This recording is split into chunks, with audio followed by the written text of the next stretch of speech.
On this episode of How It's Done, we're going to be talking to former member 𝗪𝗂𝗧𝗪 of the Restored Church of God in Wadsworth, Ohio.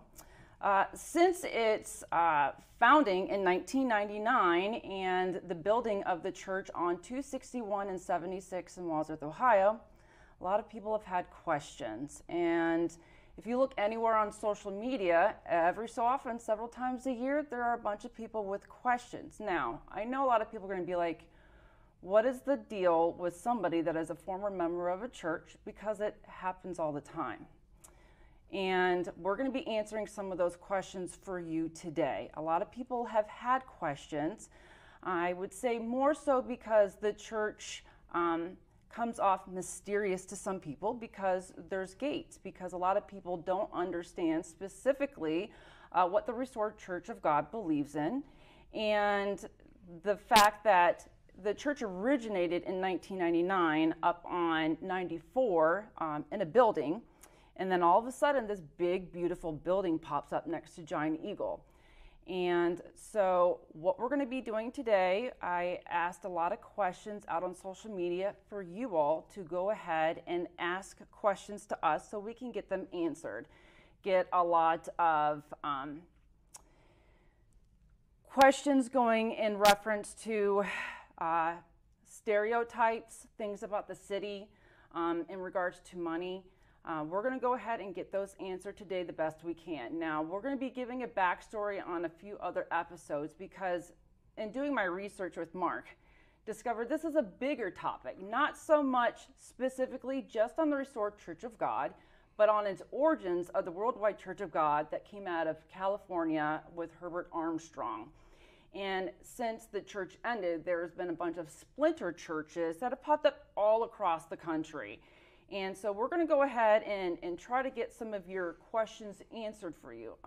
Thank you for joining me today. And could you give me a little bit of a backstory how you came to Wadsworth, Ohio? Because you're originally from California, correct? That's correct. It started back in 2008 when what we come to understand is a calling where God opens up your mind to His Word and His truth. Okay. And I was a-religious before. I would say I was more agnostic and a spiritualist, but I wasn't religious at all. So Christianity had no interest to me, but I suddenly found myself being interested in reading the Bible and understanding God's Word. And by doing so, I realized that the Ten Commandments were still in effect, that I needed to start obeying them, and I needed to find a church that taught what the Bible teaches. Okay. While I was living in Oakland, California at the time, I began attending with the United Church of God, which is also one of the splinter groups that split off from the Worldwide Church of God, which I didn't really know about at all. Herbert Armstrong, never even heard his name before.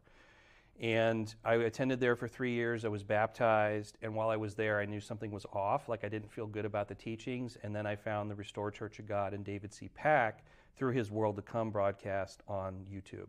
Okay, so he has displayed things across the internet to reach other people besides just within the Wadsworth, Ohio community, correct? It's a worldwide organization. They have a website, rcg.org. They have like hundreds of books and booklets, lots of literature, and dozens and dozens of videos on World to Come. And while I was attending United, I realized this man is speaking in a different way that I hadn't heard before. He made the Bible more interesting than what I was hearing. Mm-hmm. And eventually I contacted RCG, asked for a minister to come meet with me. He did.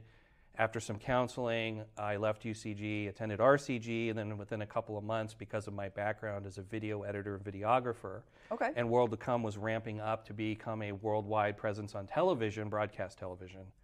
They needed a professional to come in and help them who had broadcast experience, and so they invited me to move to Wadsworth to be here at headquarters, which I did in December of 2012, and I was an employee until March of 2021. Okay, so you were an employee. How, one thing that we want to get out of the way first is that you had to sign a non-disclosure as an employee, correct? That's correct. Now, do regular members have to sign a non-disclosure? If they do any volunteer work for the church, then yes, everybody signs the same non-disclosure agreement. But based on what we're covering today, it shouldn't be an issue because that has to do with the back end, how-to, business, finances, which I don't have knowledge of anyway, so I can't even answer the question even if I wanted to. Okay, so I just wanted to show this. I know a lot of you have extra questions that we won't be able to touch, but besides him not really being in that area to discuss it because of this, he doesn't really know. So if you do run into certain former members, there are reasons why that they can't ask that for legal reasons. The other question I have for you, do you at this point in time fear for your life for the fact that you're being here and talking, or are worried about the backlash from 𝗪𝗪𝗂𝗪 or any members? There's no fear. They're not dangerous people. Okay. I'm not worried about them hurting anybody or threatening. They don't do that. Okay. So I'm not worried about it. Why people don't speak, why former ministers who have left don't speak, that's their personal choice to not speak, and everybody has different reasons. Are there armored guards on the property? I know that they have the 2 gates, and there has been speculation, rumors that there are armed guards that will run you off the property. Is this true? Do they have firearms on the property? No, nobody is armed. The quote-unquote security guards are accountants and gardeners who volunteer to be on guard duty. There is some, sometimes it's a vendor or somebody's turned the wrong way or something that they need to be ushered off the campus or away from the front gate. But there's nobody's with a gun anywhere on RCG, and I've seen online the rumors of, oh, my friend delivered a package in an armed guard. It's like, no, that's not true. That's impossible.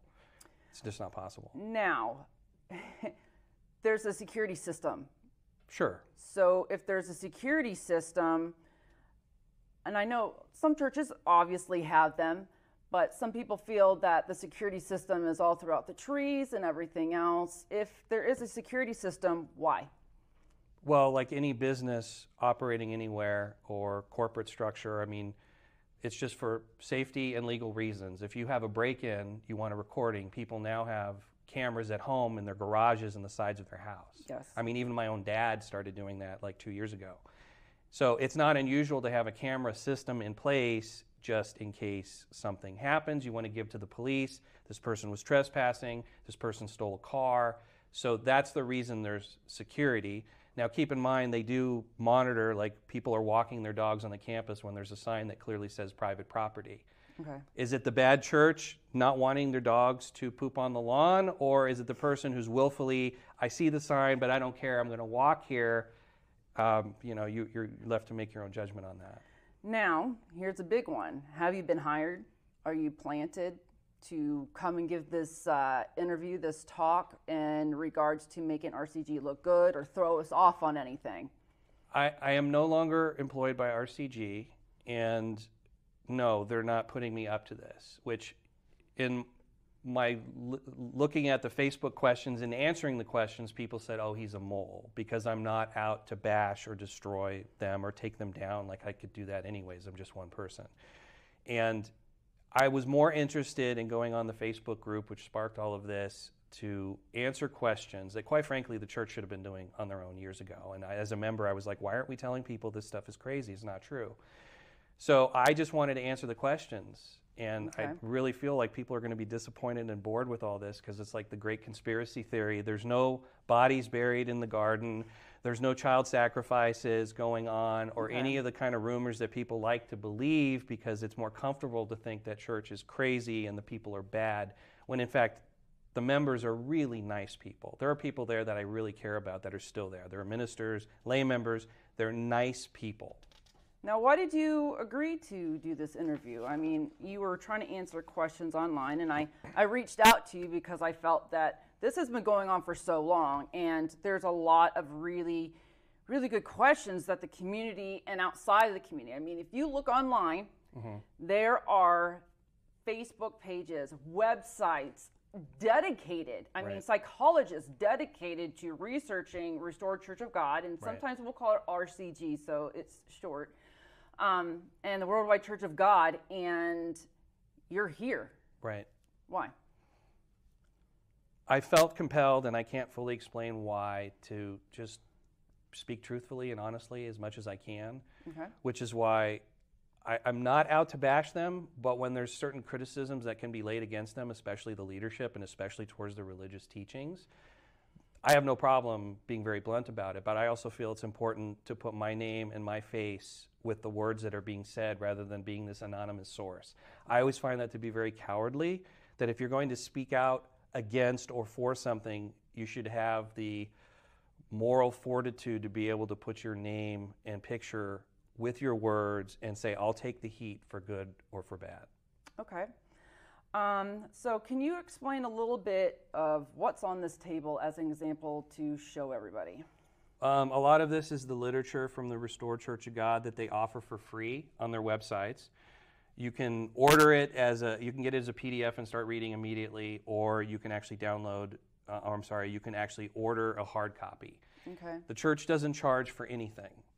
The RCG free literature, it's all free. There's no catches, there's no gotchas with the literature, and it's basically all the different teachings on all the different types of things that they teach, from agriculture to, if you were in the Worldwide Church of God, how to transition to the Restored Church of God. There's basic books that were rewritten of what Herbert Armstrong wrote. Okay. That 𝗪𝗃𝗂𝗃 and his writing team, they rewrote the literature so that people who used to attend Worldwide would say, wow, I remember that booklet. Oh, it's new and fresh. And that's what the literature's for, so that you can learn about the teachings of RCG and then decide, does this make sense to me? Do I believe it? And do I want to become a member? So it's a way to sift out people who are just curious and don't believe it, or people who want to pursue and become members. Now, how long were you a member before you started feeling that something was amiss for yourself in regards to being a member of the church? I was fully on board with what we were teaching despite certain prophetic failures, because I was new into RCG as a new Christian, and also trying to understand that, God doesn't always work out things the way we think. You can use biblical examples of Peter denied Christ, Paul had people killed, David's family had problems. So you can't equate the mistakes, the misspeaks, or even the character of the people speaking, because there are biblical examples that God still uses these people. So for a very long time, and I'm sure a lot of members do this, you just kind of okay, well, it wasn't the way we thought, but wow, we're still learning, we're still growing. This was a test. God was shaking the tree, as it were. People who are not strong or who are going to fly away anyways, he just gets rid of them. The problem is that when you do that for 8 years in a row, you start to think, how much can you shake the tree until you kill it? There won't be any good leaves left. And so it took, I would say, about 5 years ago is when I really started going, wow, I started to question more and more what I heard. And then within the last 2 years, I knew for a fact whatever prophetic teaching was going to happen, okay, that's going to change in a week or two. Whatever timeline or date of Christ's return that David 𝗪𝗂𝗃, if you Google David 𝗃, you'll find the guy from Ambrosia, but it's David 𝗪𝗃. Whatever he would teach and whatever timeline and date he would set, you could rest assured it was going to fail. And it's interesting that he claims that he's an apostle, because me as a lay member would be right 100% about Dave 𝗃 being wrong 100%. Now, what is the specific reason why you left? The specific reason I left was, I believe that every person has a line in the sand for themselves. You're like Popeye. That's all I can stand, and I can't stand no more. I knew that if the things that were being taught continued until Passover 2021, I knew I couldn't take the Passover there. I was also working in the video department, where I was the one taking Dave 𝗃's messages, editing them, and then feeding them to the brethren. So I had a role to play in his fraud, his religious fraud. And that started to bother me. It's like, the brethren I care about, I'm helping this man that I don't believe is speaking the truth speak to these people. And so it was a combination of, I've had enough of the Bible series prophecy. I could even predict what the man was going to do, and then he would do it. I'm like, okay, we're on a roller coaster. We're experiencing Groundhog Day like Bill Murray. I know it's coming down the road. How much longer can I do this anymore? And so I spent about a year saving up my money, not giving as much to the church for tithes, or not tithes 10%, but giving up my offerings and started putting a little aside as a safety net, because I knew, okay, either Christ is going to return before I leave, or I'm going to leave. And so I had to leave. Now, You're taught when you have an issue, something wrong, that you go and talk it out. Couldn't you just go to your ministers or 𝗪𝗪𝗂𝗃 and talk out what was bothering you, what troubled you, so that you didn't come to the conclusion to leave? Were you able to talk to other members in regards to how you felt about 𝗪𝗪𝗂𝗃 being a fraud? If you frame it that way, you're out the door. You don't frame, I think 𝗪𝗪𝗂𝗃 is a fraud. First of all, it's Mr. Pack. And you don't come with an accusational tone or accusational question, because you'll get in trouble and they'll probably put you out if you do that.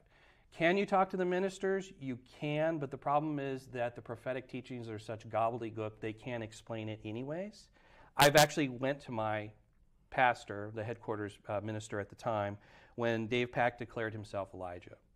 And I had some serious problems with the Elijah teaching, that I did my own study and went into the ministry. And both those ministers that sat with me we worked for an hour and a half for me to come around and learn it their way. Well, ironically enough, one of those very ministers left because he didn't believe that 𝗪𝗪𝗂𝗃 was Elijah. And he told me afterwards he was following the playbook of counseling. So you can go to the ministry, but the problem is if you go with the wrong questions, you become an issue. You're either suspended or put out. There's some kind of punishment involved. People are afraid to go to the ministers because they'll get in trouble. So most people don't go to the ministry, and you cannot talk to other members about your doubts. That is sowing the seeds of discord. There are Bible verses that God talks about hating those that sow discord among the brethren. If I came to you and said, wow, I didn't believe what I just heard, then you would be obligated by your conscience to report me to the ministry. So what if you're married? You couldn't go tell your wife, or your children came to you and was like, I don't understand this. I don't agree with this. I was talking to another friend, and they can't come to you. You can't even talk to your own spouse. Spouses talk, but they have to, and the people that I know that are married, I'm not married, they have to gently kind of dance around, because they're both believers, they're both baptized. They know the same verses, so they have to be very careful about how they even approach their spouse. Like, honey, didn't you find that teaching today interesting? Yes, honey, I found that interesting. And you kind of probe. It's like, with fellow members, you can kind of probe in a very way, and if somebody's interested in talking, they'll pick up on it, and you can talk frankly at some point. But even among spouses, you have to be careful what you say, because spouses could have a crisis of conscience and report their own spouses to the ministry. Hey, my husband is being doubtful, or my wife is being doubtful. Okay. Now, when I reached out to social media, I gathered as many questions as I could from the public. So I'm going to go over some of these with you. Answer the best that you can. Sure. We got a lot to try to get through here. So what exactly do you have to give up to be a member? Example, do they approach you, and is it true you have to be invited to attend? Yes, you have to be invited to attend, but you reach out to them in the first place. RCG does not solicit members. They put out the literature, people read the literature and contact the church. And when you contact the church and say, hey, I'd like to attend, which they get a lot, a minister will then contact that person and begin discussing things with them, either on the phone or Zoom, or if they're local, go to their home and actually meet with them. And if they seem like they're receptive to the literature, that God's word makes sense, that the literature makes sense, and they agree with it, they can move forward towards being members. As far as what they have to give up, there are biblical standards of things you give up eventually. You can't be fornicating with your girlfriend. You either get married or break up before you become a member. Don't be baptized if you're smoking. No drunkenness. I mean, there's certain things that are just basic biblical principles that you would require as, quote, giving up. The one caveat to that would be if you, let's say, worked in law enforcement, you can't be in a position where you'd ever use your gun. Okay. Can't be in the military. Now, is it true you have to go through 3 interviews with 3 different people before you may receive an invitation to the service? And if so, why? That's not standard. Usually there would be one minister who's assigned to a prospective member, is what they call them. And they would cultivate a relationship with that person, and that one person would then counsel with them before they become a member. There's no multi-stage interview other than the baptismal counseling or membership counseling. once the minister deems that this person can be invited to services, then that person is able to come to services. So you can't just say, oh, I want to attend. It's like, well, let's make sure that you're ready to attend. And then after you've been attending for a while, to prepare you for baptism. Okay. How many members are within the main church and then with outside of the church around the world? I don't have exact numbers, but approximately there's about 90 local members in the headquarters. That comes and goes. People come, people leave. Some folks visit from out of town. So around 90 here in Wadsworth attend. And that's Wadsworth, but then in the local area, if they're within like a 2-hour driving distance, they come to headquarters. As far as worldwide, I think the last I heard was that there were 1,500 baptized members. Okay. But that could mean somebody who's married, whose spouse is not baptized, or somebody has 10 kids. Okay. Those numbers, and that's like global. I think at its peak, when I was attending, the Restored Church of God got up to 3,500 members. And don't quote me on those numbers because I'm just basing it on recollection. I always thought, wow, we're really small, but we have this gigantic campus, and we have all these books and booklets, and we have these wonderful world to come television. Wow, it's a little flock doing a great work, and that's kind of like the tagline that we would hear. Now, on the outside, how many countries are members of the Restored Church of God? I'd have to go to the website. I think there's like 60 different countries, but it's right there when you go to the RCG landing page, down in the About Us stuff, those types of things. Congregations all over the world in 60 countries. We have X amount of literature and X amount of videos. So if people were really interested in the real numbers, they can just go to the website. Now, do these members in the other countries that have their congregations, do they send in money to the Restored Church of God? And I have to be careful how I say this because I don't know if this is the how-tos that the non-disclosure agreement talks about. But basically, every member pays tithes to, let's say Belgium. There's the Restored Church of God in Belgium that a minister is overseeing. Like any church, you pay your tithes and offerings to the church. How the money is sent and how much is sent from the local areas, I don't know. I can only speculate in, there's local costs for hall rentals and different types of events and things that, are outside the purview of the local congregation. How that works, I'm not quite sure. But of course, all the money at some point gets back to Restored here in Wadsworth. Just like in Apple, you can buy an Apple computer in China, but somehow the money gets back to California where Apple is. So it's basically the same thing. Now, does RCG have a mission statement? They probably do, but I don't know it. Okay. It's just preaching the gospel, something or other about preaching the gospel. Now, next question says, they say they'll let anyone worship with them as long as they have the same belief. But what does that mean? What is the different beliefs that RCG has compared to somebody who's like, say, Catholic or Methodist? Well, mostly RCG is a Sabbath-keeping, Bible-believing, Jesus Christ is the Son of God church, Christian church. It's Christian in many ways, and I guess you could say it's nuanced, but it's also the difference between night and day when somebody worships on Sunday versus worships on Saturday. The Old Testament holy days are still kept because that was the pattern actually in the New Testament. So the holy days, the Sabbath, that's probably the biggest difference. And that's why people, when you explain, if you're in a COG or worldwide or any of them, oh, you're a Jew. Like I went to Israel for the feast one year, and they asked me, oh, so what are you doing here? Oh, I'm here for the Feast of Tabernacles. And they're like, oh, you're a Jew. I'm like, no, I'm a Christian. It's like, yeah, but that's Jewish. I got into almost a discussion with the guy at the border about whether I was a Christian or a Jew. Okay. So a lot of the Jewish beliefs that are based on, the scriptures, that's what RCG teaches. So basically, you don't celebrate Christmas or Easter. No, those are pagan. Don't believe in the Trinity. That's a pagan creation. We keep the clean and unclean food laws, no pork, no shellfish, certain birds. They're very, very listed. Basically what Jews would eat, members of RCG would eat. So if your faith is Bible-based, which version of the Bible does RCG prefer? The King James, the Old King James. The Old King James, yeah. Okay.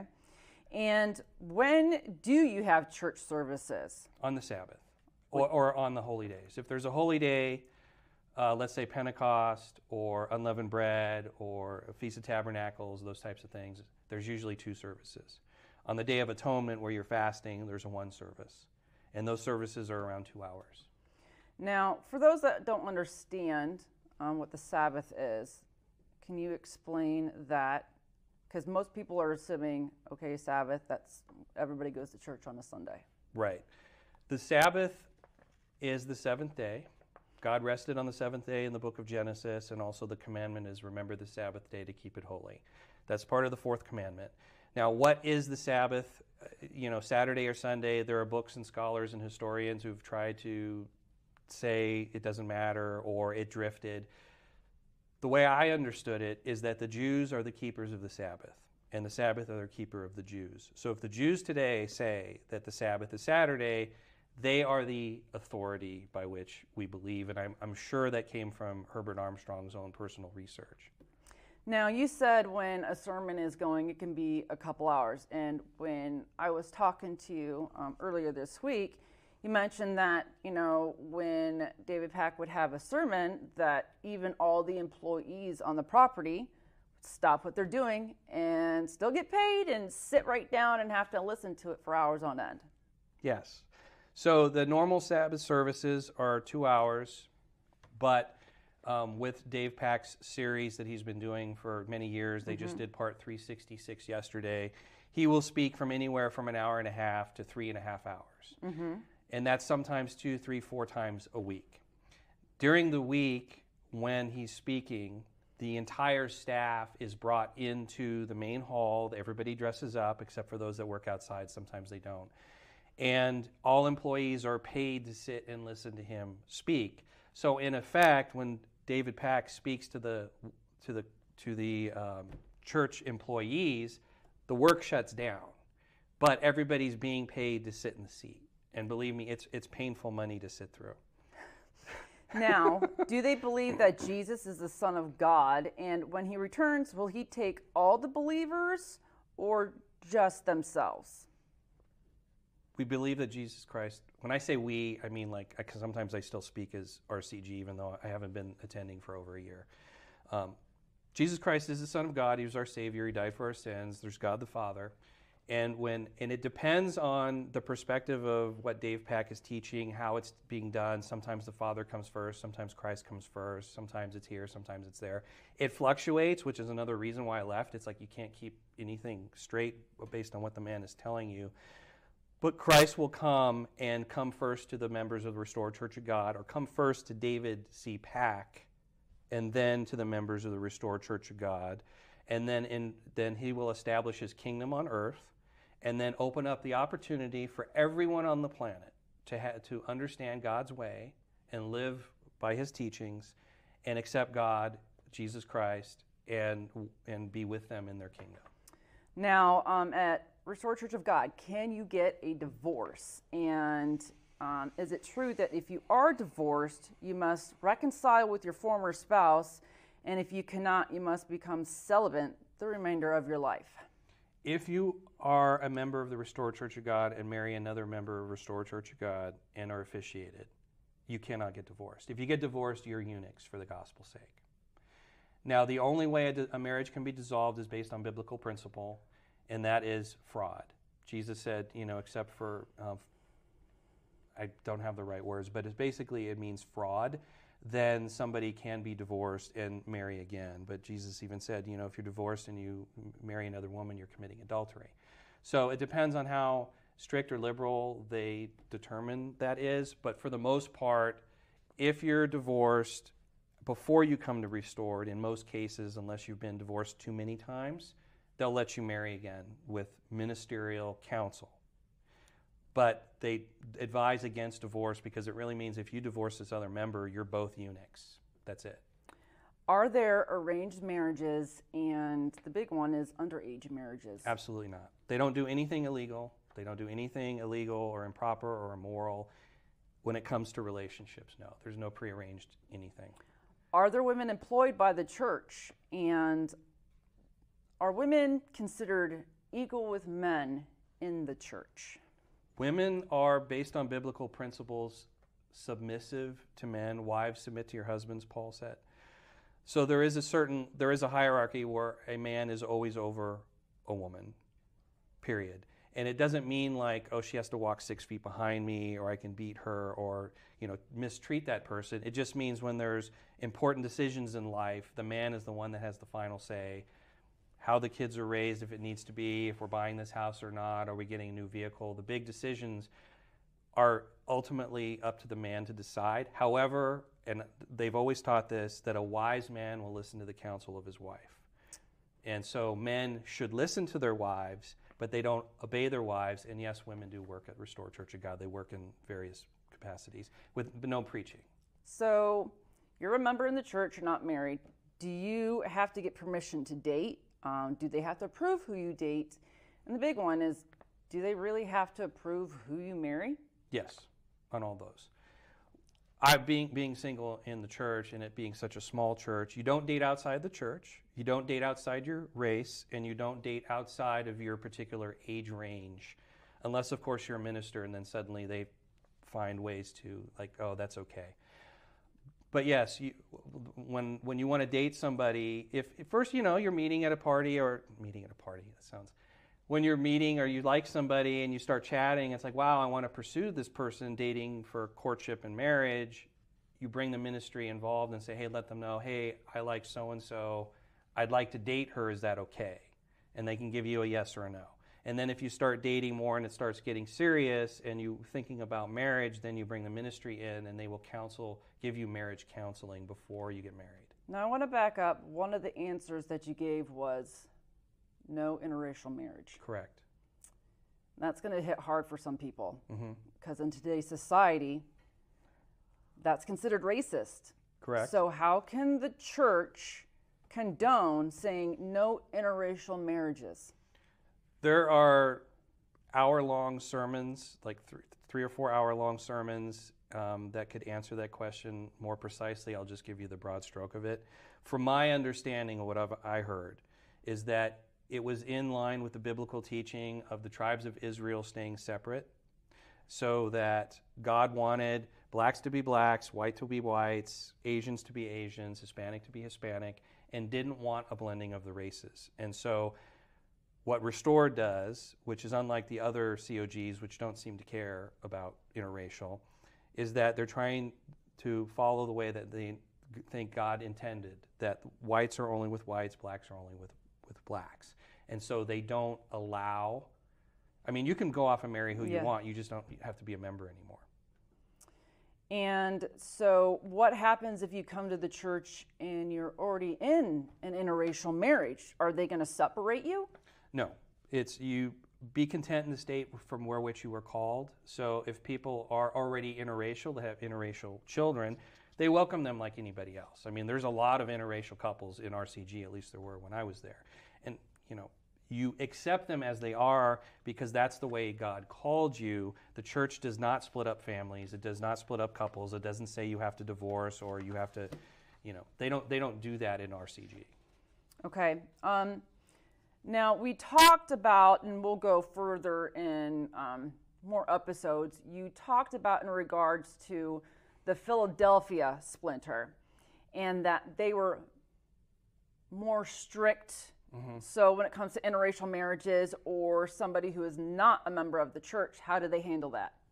From my understanding, because I've never been a member of PCG, Philadelphia Church of God, run by 𝗪𝗪𝗀, if you are put out of the church, members in the church have to sever contact even with family members. RCG is not nearly as extreme as that. They won't split up families or make you get a divorce or put pressure. Like if you're married and your husband leaves, RCG minister is not going to tell you, wow, you need to leave that guy. From my understanding, PCG does. But when you leave the Restored Church of God, they tell the members to sever the friendships that they have with people who have left. Some people do that. I never did. I would still keep contact with some people loosely. I even went out to dinner from time to time with people that were former members. That never felt quite right to me, and I felt if we're supposed to be a light, then why not, how can you be a light if you, put the lamp under the bushel, which is severing that friendship? You never know when that person might want to turn around and come back, and that, wow, talking to this person really made me realize I should stay. It almost never happens. But currently RCG says, and they put pressure on people recently in recent sermons, those people who leave are Antichrist. You cannot be friends with them. If you do, you're sinning. And so because of that, they have a crisis of conscience. And I certainly don't want to be the one causing somebody's conscience to be pricked. So if somebody was like starting to feel squeamish about me being in contact with them, I respect their feeling because I was there, and you kind of leave them alone voluntarily. Okay, now we're going to get into another topic of questions that I've seen for years. And before doing this interview, did a lot of research, got through a lot of contacts so that I could give evidence to people based on the answers that I got. One of the big things that people asked is, before building in Wadsworth, did you have to get prior approval for building in the community? And if so, was it the city council who voted for the approval or the mayor? And how are they able to pick the location? And they want to know, why didn't the city investigate? I have a slide to show everybody that I will post later for people to see. This document right here is all of the permits. It started in 2008. These are all the permits from the city to the county that were signed, that were stamped. Yes, they had to get approval. There was no underhanding. There was no sliding of the money to the mayor. It was all legitimate. The other document for which, I don't know if I got a slide for it, but this is the development guide for commercial and industrial. Okay, this is what everybody in the city has to go ahead and follow. I will also provide that. They followed everything to the T. If there was something to be found, it would have been found. When you do look up at, if you would look for the permits, you're going to see every signature on these. As much as, everybody wants to find a conspiracy theory on this, listen, if you're the county auditor and you're the mayor, listen, you want it to be legitimate. So unfortunately, there's nothing behind here. The other thing is again, I looked. In 2008 is when they start having surveys and looking at things.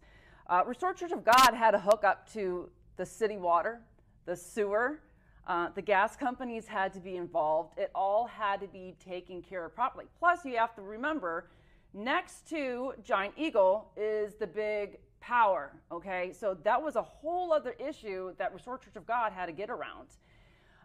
One other document that it will show you that you can go on and look, I attached hyperlinks, is this document in regards to the properties, all right? There is, yes, like 26 some properties. And one of the questions is off to the side, you'll see the parcel number, all right? That's hyperlink. That's where you can click to actually look at the property and if taxes are paid. Now, there are several houses along 261 and up along the side. Those are all houses.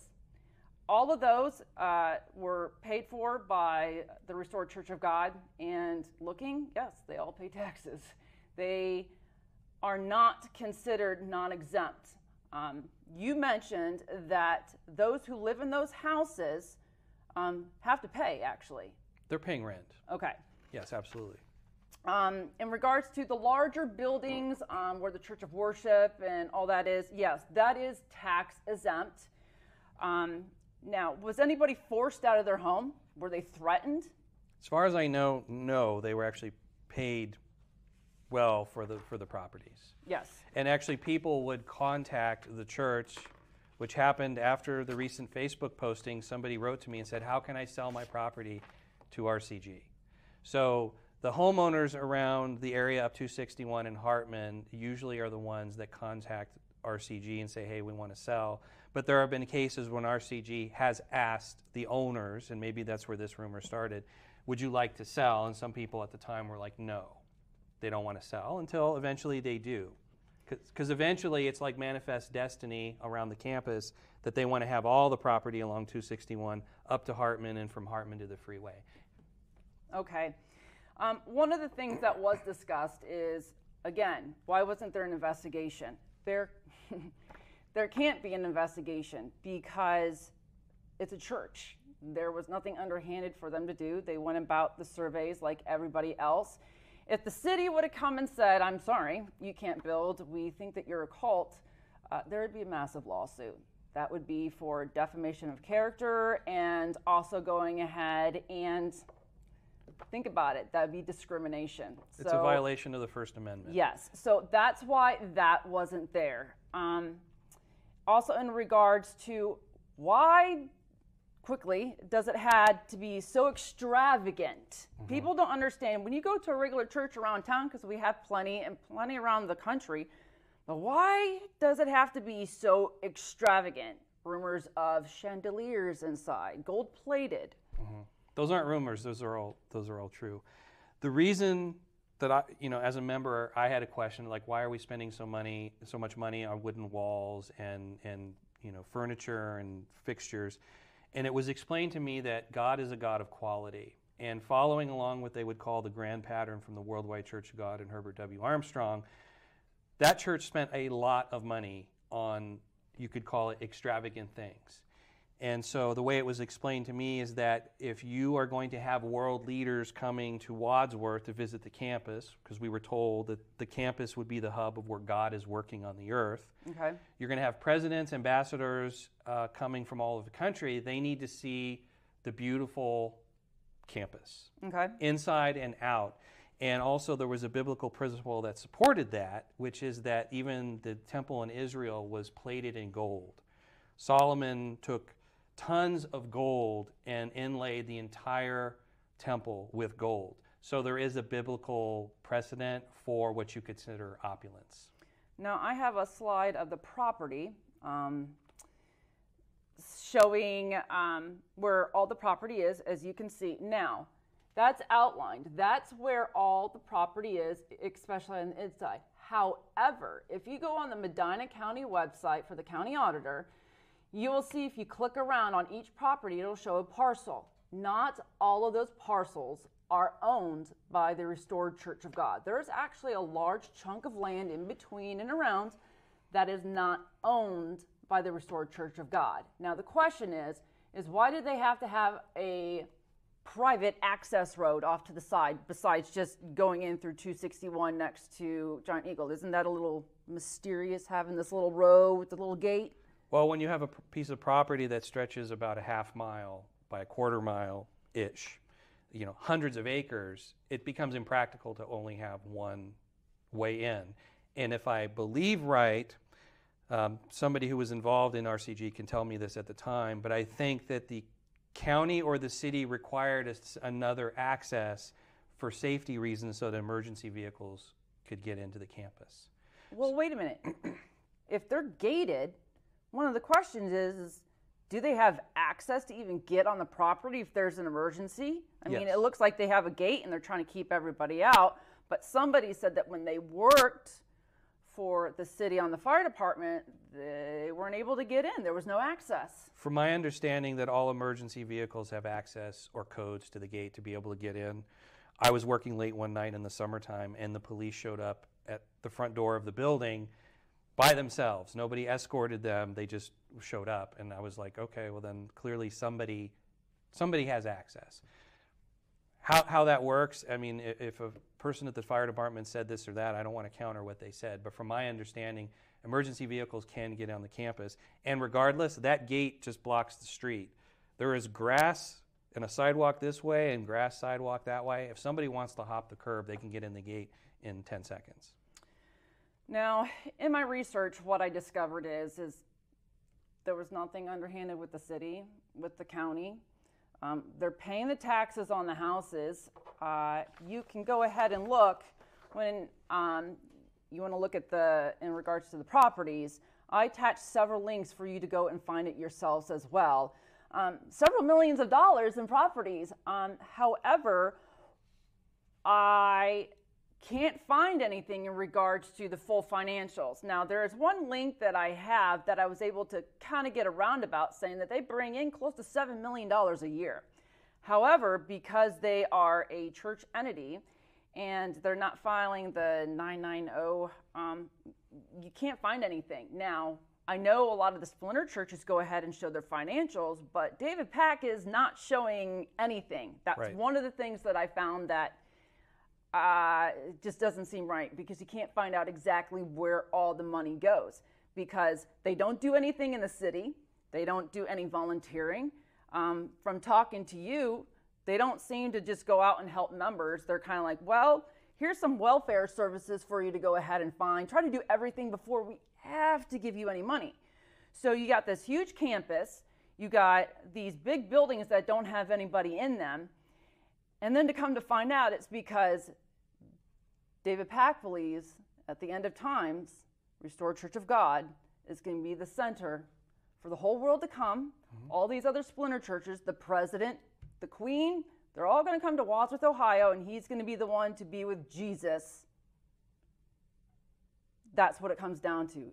Yes. That's how people feel, and they use the label, and I'm not going to use this loosely because that's another debate on a cult.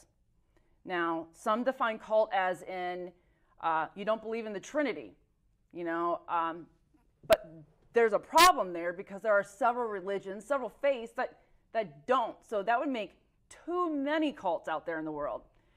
But what I have found is there's certain characteristics, not of the members, okay? The members are harmless. But David Pack saying that he is the apostle, some people refer to it as the prophet, but he says he's not, that Jesus speaks directly to him, that Restored Church of God is the #1 church in the world that Jesus is going to come to. Does that not scare you? Is that not upsetting that he feels and thinks this way? I mean, I don't think that he's delusional. I feel that he honestly believes this because he's constantly saying the end of times. Well, there's a lot to unpack with what you just said. I'll try to take it in small compartments. Going back, the buildings aren't empty. There's a lot more space than there are employees, and that was by design. That because when the work of God does come to the campus, does come to the Restored Church of God, that then there would be a need to fill the buildings. Okay. So they were overbuilt. Overbuilt. With the idea that when Christ comes and starts ruling on the earth from Wadsworth, with David C. Pack being his apostle, his Elijah, his Joshua, his voice to the world, that you'd need more people to do some of the physical labor that needed to be done. Okay. No, it didn't scare me because we were the true church. All the other churches out there, like these booklets here, like, where's the true church? Okay. The true church is the Restored Church of God. And what this book does is goes through the history, and then everything goes through Herbert Armstrong. And then comes to Dave Pack through global, and then creating the Restored Church of God. Okay. So no, it's not scary. It's exciting and wonderful to think that God is coming to where I worship, is going to use me personally to help usher in the kingdom of God and help the millions of people who are suffering all over the world. How would that be scary? That would be exciting. That would be giving your whole life purpose and meaning that you couldn't find anywhere else. And that's what I believed, and that's what the people who are still there believe. And they're not making this stuff up, as far as there are verses that are there that say some of these things. Christ is coming. The Father is going to send his Son. Jesus Christ is a Savior. There is going to be a world government. There's going to be world peace. There's going to be calamity like you see in Revelation. That's all true, but what's not true is how David C. Pack frames it and mixes it up and keeps changing it. And that's the stuff that's scary. That's the stuff that's confusing, and that was the reason I left. And people should be more concerned about what David C. Pack is teaching and how he's teaching it and how he's changing it and how it just never ends and how even the Bible proves that he's false. And yet he's still preaching as of yesterday. There are still members who stay there. So that to me is the more scary part of it. Okay. Not that, do you believe that Christ is coming and working with him? Christ is going to come and work with a people. It's not necessarily the corporation of the Restored Church of God, but that is the true church in its corporate form for legal reasons. But all those that have God's Spirit will eventually be the ones who work with Christ to help preach the gospel to the entire world. Now, on financials, how does, this is the biggest question, the tithing, the financials that the members, parishioners give to the church? There are 3 tithes. The first, people who know that will know, they'll get a laugh at that. There are three tithes in the Bible. The first tithe is a tithe is 10%. Okay. 10% of your income. RCG teaches it's 10% of your gross, not 10% of your net, that you give to the church. Just right off the top, you write a check. Every time you get a paycheck, you write 10% and you give it. Okay. And then there's the second tithe, which is for a personal savings account of 10% of your income. That's for traveling to the Feast of Tabernacles every fall. Think of it as a Christian vacation for about 10 days. Okay. You need money to pay for the hotel and have a food, and you're supposed to have whatever your heart desires. So people will put themselves up in nice hotels. They'll go to the finest restaurants. You're celebrating God's way and God's holy days, but you need that income of 10% that you keep personally for your second tithe. Okay. Ministers are different, but then that's getting into the how-tos, but it is different for lay members and ministers. The one thing that RCG teaches is that at the end of the feast, you're supposed to turn in your what they call excess second tithe. So if I saved up, let's say $5,000, and I only spent $3,000, RCG wants you to give the other $2,000 back to them. That's not in the Bible. That's not in the scriptures. I never did that. What I did was I kept that second tithe in the savings account, and it got a little bigger over time each year. Or one year I need a plane ticket, another year I didn't, so I spent more. And then there's the third tithe, which is once every 3 years, where it's another 10% that you save for the widow, for the Levite, and for the orphan. That is where third tithe assistance comes in. You mentioned earlier about assistance to some members. That it's called asking for third tithe assistance for people who are members of the church that need financial help. They can apply for third tithe assistance, but the church will do everything it can to make sure that the government programs are in place, spend money before the church writes them a check. And the question about the campus, it didn't really come from tithes. That's not enough. I think even, let's say 5,000 people making $100,000 a year per person, which is not true. Take 10% of that and they still would not have been able to afford the campus. The reason the Restored Church of God has been able to afford the campus is a financial teaching called common. And you mention common to somebody in Restore, they know exactly what you're talking about. In the book of Acts, when the church was first created, you know, there's a passage in there that talks that the brethren had all things common, meaning everybody pooled their money together to help build the church. What 𝗪𝗪𝗂𝗃 has done is take that teaching to be, you give all you can to the church, and it's a test of faith. You don't need 2 homes. You don't need necessarily 2 cars. Oh, you have a boat. Do you really need that boat? Wow, you fly an airplane. Do you need an airplane? Oh, you have property. You're going to sell that. That's where the campus comes from. It comes from common. And before the campus was bought in 2 parts, where the buildings are now, and then what we call the land, which is after what's now called Ambassador Drive, all the way, you know, deep almost up to Hartman. That land was supposed to be farmland, and there was a big push by the ministry and 𝗪𝗪𝗃 to get members to give extra. Which is this.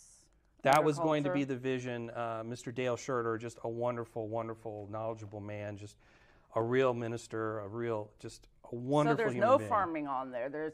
That was the big talk, is that there was going to be self-sufficient farm animals. Right. That kind of didn't come to pass for various reasons, but there is a community garden that they have for the members to be able to enjoy. But there's a lot of land that's kind of just open right now, and that at one point 𝗪𝗪𝗃 started teaching that the mountain city will come out of heaven and land in Wadsworth. And he had slides and measurements and showed how the biblical measurement of Ezekiel measuring the temple, or was John, I can't remember which now, maybe it was both, it fits perfectly between 261, Hartman, and the highway. So it would have been a great fit for the mountain city to come out of heaven and be the base of operation. And that's why we never developed the land. That's why the agricultural program went away, was that to leave room for Christ to come. So do people, when we were talking, they don't, when you become a member, obviously, is it like they vet you to find out what you have? I mean, do they have to hand over their life insurance, or, you know, how does that all work? They will vet everyone to find out what their financials are. That is not a requirement. Like, they don't weed people out because they don't have any money, or they're a widow who lives at home and has a wheelchair. You know, they will, if that person, God's opening their eyes, they will invite that person. It's those with substance that RCG needs. People that have big houses, bank accounts, multiple houses, summer home, property, those type of things. And they will, after a time, start introducing, well, you know, do you know about our common teaching? Oh, you should listen to these sermons. They don't tell you, here, give us this much, or they stand over your shoulder and tell you what you do. They give you the information you need and let your own conscience guide you about how much excess you have. The more you have, the more RCG will depend on you. And I have talked to people that had a lot of pressure put on them. Hey, we understand you're selling property. How much can we count on you pledging to us? And they will budget next year based upon how much is being pledged. And there was one point where a member was selling his house and told the headquarters minister, I'm going to pay this much. But then the local minister somehow got involved, and because that member was worried about losing his wife over the financials. And so that minister counseled him, well, give her what she wants, and then but still give the rest of the church. Okay. I watched 𝗪𝗃𝗂𝗃 get so angry and call out this minister in the audience for losing the church over a $100,000. Rather than seeing it, and this speaks to the man himself and how he thinks, rather than seeing it that the church got $250,000, that this person's meddling cost the church $100,000. Those numbers aren't precise, but that's an illustration of the kind of things that go on. They want your money, and they're not going to tell you to do it. They're not going to tell you how much, but they'll preach around it, and they'll counsel you, and, you know, what can you afford? Do you really need this? Do you really need that? And that's how the campus has gotten built. You have to pay for the campus. You have to pay for the loans. You have to buy trees. You have to buy horses. How that does the work, I don't know. But you got to keep the machine going. And so by preaching all this literature gets new people to come into the church, get really excited, write a fat check, and then they're there for a while and going, wow, what I'm hearing from the pulpit is not what I'm reading in the books. And that's correct. And that's one of the problems I had too. Every minister at Restored Church of God knows a lot of this literature is, quote, out of date. If it's really bad, they pull it. It's not even there anymore. I have books and booklets that they don't even have anymore because it's so not what they teach anymore. They don't have the time or the bandwidth to keep changing literature week after week after week because the teachings change week after week. So you kind of just leave it out there knowing it's false, which to me, that's kind of bait and switch. I'm not a lawyer, but how is that telling somebody something is one thing and then they come in and learn it's something else? People walk out the door, which is why there's a high turnover rate at RCG. Okay. And so but as long as the person's there long enough to learn about common, write a big fat check, and then leave, and it's like, okay, well, we got $50,000 out of the person, we got $100,000. Sometimes people have given up to $250,000, and you only need 1 or 2 people a year to do that, to keep the machine going. Well, as you can tell, we have a lot of material. And I know there's a lot of questions that we didn't get to for people, but like I said, we're trying to break it down the best that we can. I encourage you, if you have more questions, please ask them. We will try to get them the best that we can. And I understand we're not going to get everything answered for everyone. Tune in next time. Mark and I will try to take you back on some more answers and questions, explaining things in a little bit more detail for you. And thank you for tuning in. Thank you, Mark, for coming on this show and doing with me, trying to help educate the public. If I can say anything before I go, it is please get your facts straight. look into something, ask people questions, you know, from the church. They're good people. It's just unfortunately with the financials, the common, and David Pack's teachings that it's gone screw. I invite any former member. I invite David Pack to come onto the show and talk. So good luck. Again, thank you for tuning in, and we'll see you next time.